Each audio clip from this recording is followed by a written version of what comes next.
Menos Tremenda. mal. Bueno, vamos a hablar de conflictos internacionales. Sí, Porque hay muchos. El que vos elegí un continente y ahí tenemos un Hay bolón. muchos frentes abiertos. Sí, el mundo es un bolón que en este momento, de hecho, la OTAN viene amenazando, yo no sé qué pasa con esto, pero vino amenazando con endurecer su postura en la guerra que le atribuyen a Rusia contra Ucrania, como que Rusia son los malos, siempre los rusos son los malos.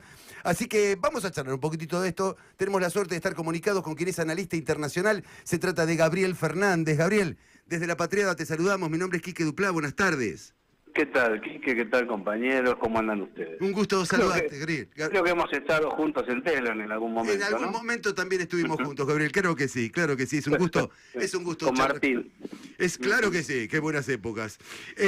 Como te decía, Gaby, es un gusto charlar con vos, viejo. Y estamos hablando un poquito de, bueno, esta bravuconada de la OTAN y Europa contra Rusia. ¿Cómo lo estás viendo vos?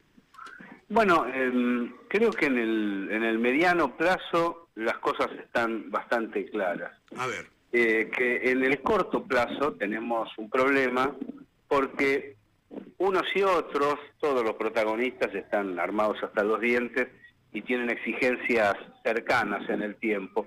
Pero cuando uno observa el proceso, para empezar con un trazo grueso que haga comprender a los amigos que escuchan la situación, hay que señalar que mientras los multipolares agrupados en el BRICS+, y en la Organización de Cooperación de Shanghái crecen, es decir, tienen un PBI en desarrollo y con preeminencia progresivamente industrial, las naciones de Europa, el centro europeo, decrecen, es decir, tienen serias dificultades tanto en el orden energético como en la inversión productiva.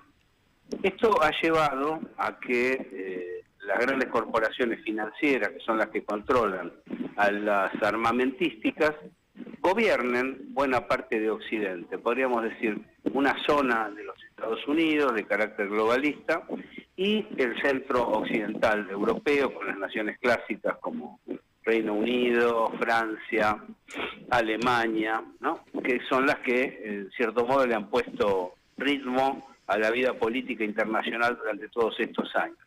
Es un cambio tan profundo que cuesta asumirlo, cuesta percibirlo. El único modo de acumulación que está logrando Occidente en este tramo está relacionado con la finanza, la especulación y las armas.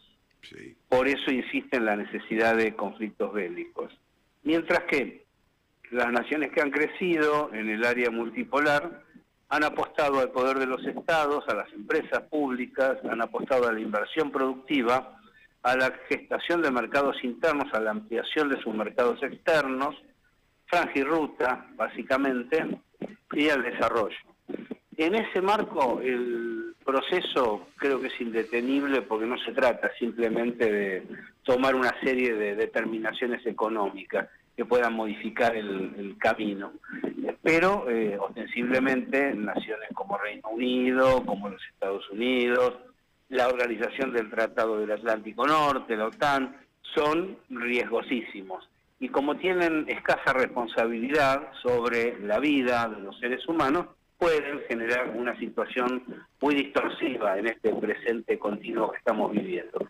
Pero más o menos ese es el panorama. Por eso unos necesitan la guerra y otros la paz. Claro. No porque sean buenos unos y malos otros, sino porque está articulado de ese modo, desde el consenso de Washington, el modo de acumulación que cada uno posee.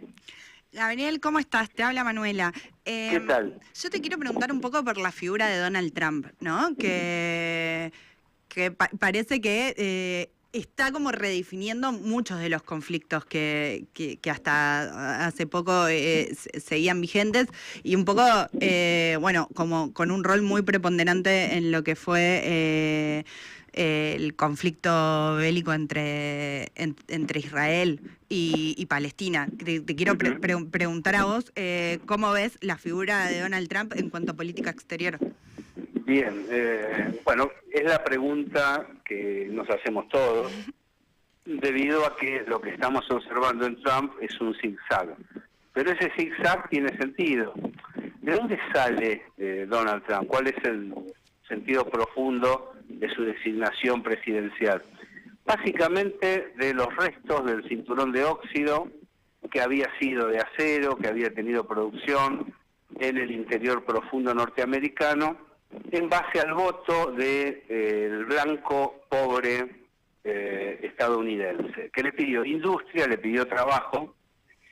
Mientras tanto, Estados Unidos, ya imbricado, gobernado por las corporaciones financieras, no quiere ni industria ni trabajo, no tiene esas posibilidades, es una nación en caída. Y esto lleva a que las presiones de los industrialistas, que siguen estando, y las presiones de los globalistas, que quieren mantener el poder de Davos y de la OTAN sobre el gobierno norteamericano, lo golpeen y vaya de un lado al otro como esas barcazas, ¿no?, que atacan en el Mar Caribe. Entonces, Trump necesita salirse de los conflictos bélicos internacionales por el costo que le representa a Estados Unidos, y necesita canalizar esos recursos internamente para industrializar Estados Unidos. Los grandes poderes, Davos, OTAN, básicamente las grandes corporaciones financieras, no lo dejan, no le permiten ir en esa dirección. Por lo tanto, periódicamente Trump se allana a su vocación y dice una cosa en un conflicto, otra cosa en otro. Dice inclusive sobre la misma situación algo a la mañana y algo distinto por la noche, porque está presionado de manera continua. Él no es un estratega, sino que es alguien con sentido de la oportunidad. Sí. Y en ese sentido tiene muy pocas posibilidades de trazar un camino recto que lo pueda llevar, por ejemplo, al crecimiento industrial. Ahora se sumó a esta situación un problema que lima también junto con la falta de industria, es decir, Trump anda por el mundo, la gente lo critica por andar por el mundo, porque no vuelve con una fábrica bajo el brazo, vuelve con promesas, pero no con demasiadas certezas.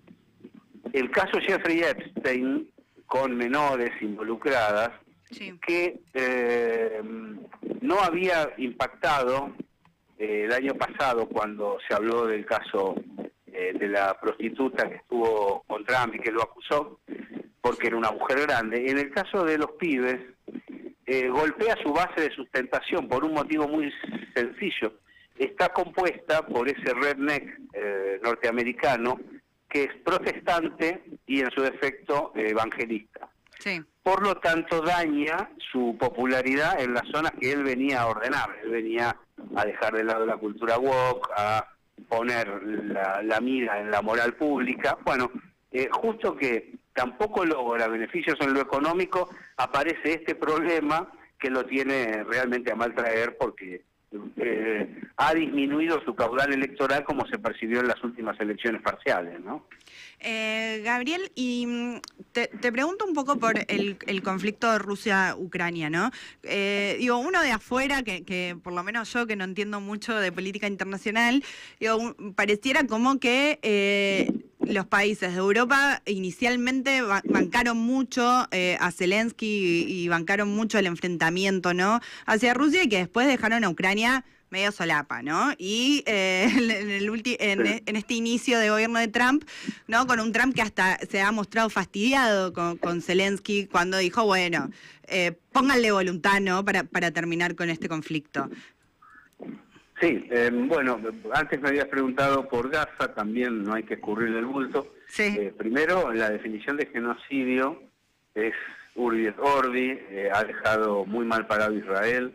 Nunca en toda la historia, mirá que han tenido enfrentamientos grandes, quedó tan mal ubicado el país que lidera Benjamín Netanyahu ante la opinión pública mundial y ante los gobiernos del mundo, que tampoco aceptan el proceso desarrollado en contra del pueblo palestino en Gaza y Cisjordania. Ahora bien, las corporaciones allí han tenido un rol fundamental para propulsar a Israel para que siga la matanza. Esto lo han planteado internamente dentro de los Estados Unidos los sectores globalistas, que han sido de los que más recursos le brindaron a la potencia israelita con el objetivo de, por un lado, bueno, golpear a los palestinos, por otro, acorralar a Irán, ¿no? Sí. También Europa. Ahora, el problema es que se está forzando el ritmo por las razones que hablábamos antes. Ni Europa ni Estados Unidos en realidad están en condiciones de sostener una guerra de esta naturaleza, una en Asia Occidental y otra en el frente eurasiático, ¿no? Sí. Es decir, ni Gaza ni Ucrania son elementos satisfactorios para el occidente tradicional. Sucede que se está procediendo de modo distinto frente a los mismos impulsores del conflicto. Mientras en Europa lo que se está haciendo es admitir la caída y seguir canalizando recursos hacia el área de defensa, es decir, comprando armamentos y produciendo armamentos en el marco de un deterioro energético muy fuerte, porque aceptaron que se les rompa el Nord Stream frente a la vista, participaron del delito, lo aceptaron y terminaron pagando 4 veces más el combustible a los Estados Unidos, mientras que Estados Unidos al menos da una batalla interna. Da una batalla interna donde los sectores productivos acosan a Wall Street y Wall Street quiere mantener el control de común acuerdo con la City londinense para que se siga impulsando la guerra en ambos flancos. Están en un conflicto que puede terminar más que en reyertas externas, en problemas internos. El horizonte económico norteamericano es el de una preguerra civil exterior. Mientras que el intento de Trump de darle a Rusia lo que quiere a través de su plan de paz es para terminar por lo menos con un flanco costosísimo, porque eso implica traslado de tropas, implica entrenamiento, implica un montón de pertrechos, un montón de gastos que Estados Unidos no están, que tiene una emergencia humanitaria interna gravísima, no está en condiciones de afrontar. Europa tampoco está en condiciones de afrontar, pero mientras Trump todavía necesita del voto interno norteamericano, los líderes europeos que ya han perdido sus elecciones y sin embargo siguen al frente de los estados, el caso de Macron es clásico, mientras que Gran Bretaña sigue poniendo primeros ministros a piacere, sin ningún tipo de respaldo popular, lo que están haciendo son políticas suicidas que van a determinar la caída del poderío europeo. Ahora, eso hay que pensarlo en perspectiva, porque los grandes movimientos históricos no se dan de un día para el otro. No es que el lunes por la mañana no existe Francia. Digo, ahora, aquí no se está informando adecuadamente, por ejemplo, de la situación francesa, donde venció el voto antiatlantista, y durante todas estas semanas ha habido protestas callejeras muy duras y muy fuertes. Fíjese que si hoy a un argentino promedio informado por los medios locales se le dice, sí, las luchas en Francia, te dice, sí, la Francia del 69, de mayo del 69, se sigue expresando en esos términos. En realidad, la semana pasada hubo movilizaciones muy fuertes, con quema de neumáticos, con protestas callejeras, en contra del atlantismo, en contra de la continuidad en la guerra y en contra de los ajustes que en el Estado imponen los gobiernos occidentales, centrales, ¿no? Gabriel, te hago la última. Me gustaría que me resumas brevemente tu opinión sobre las posturas en materia de política exterior que ha tomado Javier Milei. Bueno, en primer lugar, este es el gran momento de la República Argentina, en el cual se podría, por eso lo invitó India y lo invitó China. En este momento están reunidos India y Rusia, Narendra Modi con Vladimir Putin en Nueva Delhi. China y India invitaron a la Argentina a participar en los BRICS debido al potencial de nuestro país en el orden internacional, en su volumen de recursos naturales, en el know-how, en la ciencia y técnica, en la energía nuclear. Argentina es una potencia que tiene uno de los territorios más grandes del mundo. Su pueblo cree que es un paisito chico, ¿no?, restringido. Argentina inventó la tercera posición y la comunidad organizada, que es lo que hoy están aplicando como economía mixta en desarrollo en las potencias del BRICS. Y Argentina, en vez de aprovechar esa circunstancia, lo que está haciendo es jugando hacia atrás. Ha salido corriendo como desesperada hacia un pasado que ya no se puede reconfigurar y en base a una política liberal absurda que no guarda relación con ninguna de las naciones que crecen en este momento. Por eso arrancábamos la charla señalando que para entender el proceso hay que ver quién alza su producto y quién está en baja. Argentina ha resuelto recesionarse voluntariamente y estar en baja. Claro, tal cual, tal cual. Gabriel, ha sido un gustazo compartir este micrófono con vos. Muchas gracias por tu tiempo. Te mandamos un fuerte abrazo. Un gran placer, gracias. Hasta la próxima, adiós. Muchas gracias. Gabriel Fernández, entonces, analista internacional, hablando de el bolonqui en el mundo. 45 pasaron de las 4 de la tarde. La mejor manera de predecir el futuro